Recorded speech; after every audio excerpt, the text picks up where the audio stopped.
Dajjal means the liar, the betrayer, the illusionist.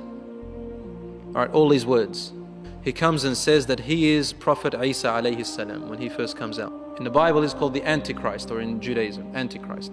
So he is an Antichrist against Isa alayhi salam.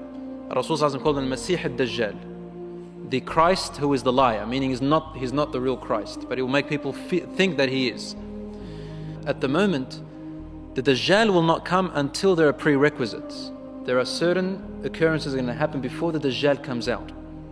For example, what is known as Israel today, in those days in Jerusalem, it will be filled with dates, palm trees. In those days it wasn't at the time of the Prophet ﷺ. Now it's filled with palm trees, full of it. Israelis export so much of these beautiful date that we buy, and you can see them. A lot of them, palm trees. Another sign is that a man from the Arabs will come out as a prophet, and his people will expel him from the land. They'll fight him. He is Muhammad sallallahu alaihi wasallam. There are a few other signs.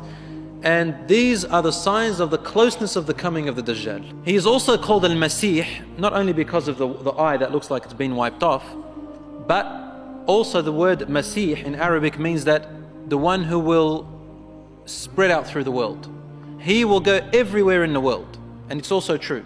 He will go everywhere in the world. He will reach every place in the world and occupy it except for two places. Mecca and Medina, or Tiba, or Yathrib, as it's called. It's got three names, it's got several names. Al-Masih al-Dajjal calls it Tiba. Tiba means Medina and Mecca. He will not be able to set foot, he will not be able to go into it. But he will reach its borders, and he'll try to deceive the people who are in there. The first among those who will follow him are said to be the Jews by our scholars. Why? Well, because of the belief system that Christians and Jews have. They will both follow him in the beginning. The Jews do not believe that Isa alayhi salam was a true prophet. They believe he was an impostor. They believe in Moses. They believe Musa was the last of the prophets, and their Torah is telling them about a coming prophet. When Isa alayhi salam came, they said he's an impostor. So they tried to kill him. So now they say he's still an impostor. When Muhammad sallallahu alaihi wasallam came out, he fit the descriptions of their Torah. But they rejected him because he was among the Arabs. They didn't want to accept him. So they've made up their own laws and saying that we are still waiting for the prophet to come, the true Jesus.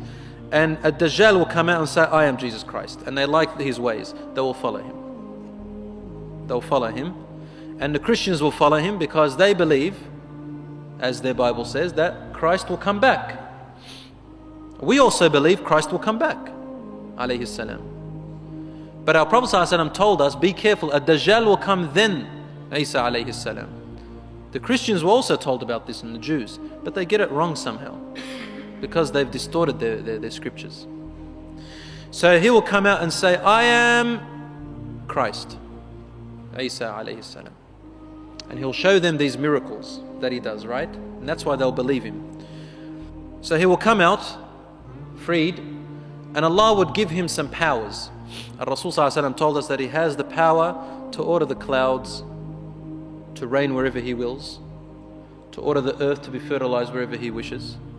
He will pass by a hill and he'll order its golds and treasures to come out, and they'll follow him like an army. He'll rule the world. As time passes, he'll start to tell them, I am God, ana ilahukum. Now it's easy for the Christians to accept him as a God because they already have Isa alayhi salam a God. And the Jews will take it, well, this is what's going to happen. Some of them will reject him as a God. And then they'll say, what proof do you have? He said, only God can raise the dead. He said, okay, what if I raise your parents from the dead? They said, yes, we'll believe your God. So he will be able to get the jinns, the shayateen, to work for him, and he will raise them to become, to look like their parents. Well, not raise them, he will tell them to look like their parents, and they will speak to them. And so the people, non-Muslim people and the weak Muslims will follow him. And if we see him go in the other direction, we can't fight him. But Al-Mahdi and his army will be fighting the army of the Dajjal. Like we'll be, inshallah, if we live till then, we'll be fighting groups of their army wherever they attack Muslims.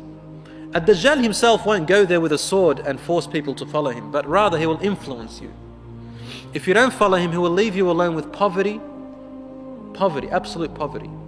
And that's why people will be influenced to follow him. Among the Muslims, there will be many who follow him.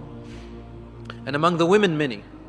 But only the strongest will survive that time. Rasul ﷺ told us that the Dajjal's trial is among the biggest trials ever.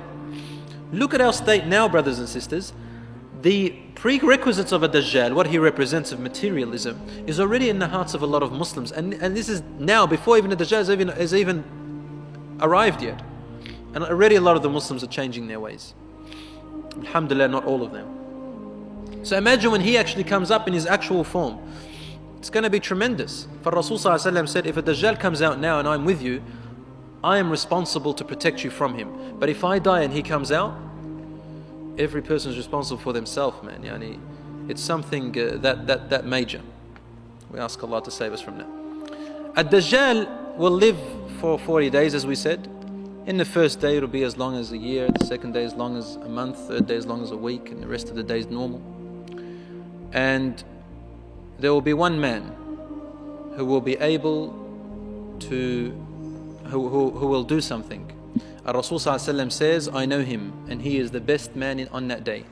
He will come warning the people, saying he is not God, he is not God, he is a Dajjal, he is the Antichrist. And they will say, what are you saying about our Lord? So they'll bring him to him. And he will say, I am your God, look what I can do. He said, you are the liar, and the Prophet ﷺ told us about you. So he'll bring a saw, and he'll saw him in half. And then he'll walk between the two body parts, and the man will come and rise, will become alive again. And the Prophet ﷺ told us he will be able to do that once, just once. And the man said, the Dajjal says to him, now do you believe I am God? And he says, now I believe more that you are not God, but you are actually a Dajjal, because you cannot do this to me again. And truly, he will not be able to do that again. He will throw him into his fire. And Rasul ﷺ tells us he will have something that looks like a fire and something that looks like water. He said it's an illusion. The fire is his water and his water is his fire. Go to the fire to drink from it if you see it. And the man vanishes, disappears. Rasul ﷺ says he is the best, he's a real man, the best of man in that day, who tries to call the people away from the worship of a Dajjal. The most dangerous thing a Dajjal will have is the psychological deception.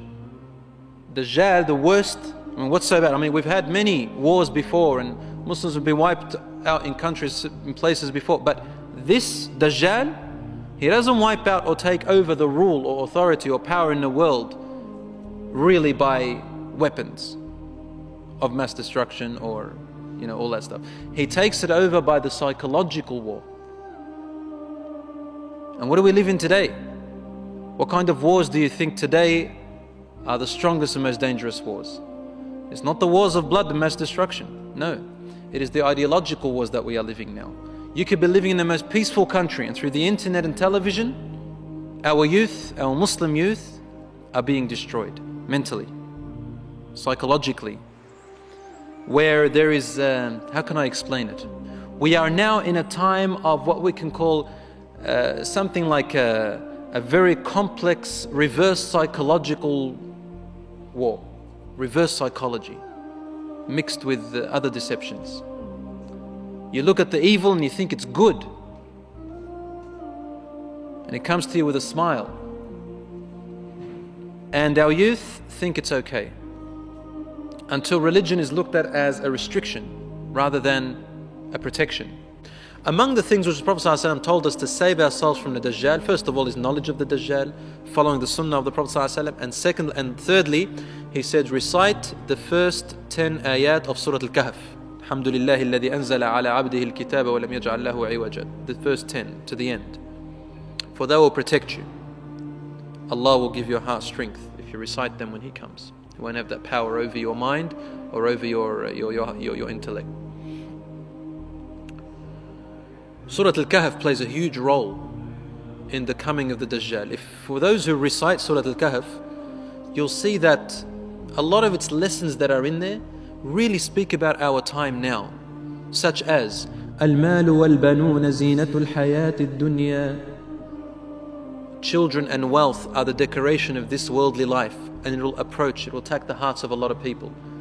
It gives lessons of people who are materialistic and those who are not. Focus a lot on materialism in Surat Al-Kahf. Focus a lot on pride of knowledge. People who think they're so knowledgeable but they know nothing. Such as the story between Musa alayhi salam and Al-Khadir. Or such as the story between the man of the big garden and the man who was righteous and says to him, thank God for this garden. He says, I got it from my own power. God didn't give it to me. And even if I die, I'm going to go to Jannah anyway because God is merciful. How many people speak in this language today? There are many. If you read Surat Al-Kahf and you think about the Dajjal and what it represents, you'll find that subhanAllah, Surat Al-Kahf plays a huge role in letting you understand that the current world today in every way. Read it and try to understand it. You'll see that it's talking about today's system, how the world runs today.